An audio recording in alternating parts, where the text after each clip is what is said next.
Hello friends, Nifty ఫ్లాట్గా open అయింది ఈరోజు మండే. అండ్ 23,100 దగ్గర నుంచి నిఫ్టీ స్మాల్ సపోర్ట్ తీసుకొని నిఫ్టీ 23,300 వరకు వచ్చింది. సో ఇక్కడ నుంచి మళ్ళీ ఫాల్ కనబడిందిగా.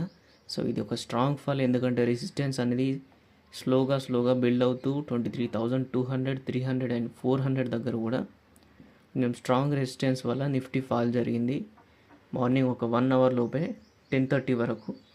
సో ఈ 10:30 తర్వాత మళ్ళీ నిఫ్టీ టెస్ట్ చేసింది, ఎవరైతే ఫాస్ట్గా సెల్లింగ్ ప్రెషర్లో ట్రాప్ చేయాలా వద్దా అని చెప్పేసి. సో 23,000 బిలో చాలామందిని ట్రాప్ చేసింది ఇక్కడ. సో స్టాప్ లాస్ పెట్టుకుంటే సేవ్ అయ్యే ఛాన్సెస్ ఎక్కువ ఉంటాయి. స్టాప్ లాస్ పెట్టుకునే వారికి మాత్రం ఇప్పుడు మళ్ళీ రివర్సల్ అవుతుంది కదా. సో స్ట్రాంగ్ రివర్సల్ వల్ల చాలామంది గ్రీడీనెస్తో ఎక్సిట్ అయిపోక రివర్సల్ కోసం ఎక్స్పెక్ట్ చేస్తూ ఇంకా లాస్ అయిపోతారు. సో ఇది ఒక మంచి లెసన్, ఎవరైతే స్టాప్ లాస్ పెట్టుకోకుండా ఇలా ట్రేడ్ చేస్తారో.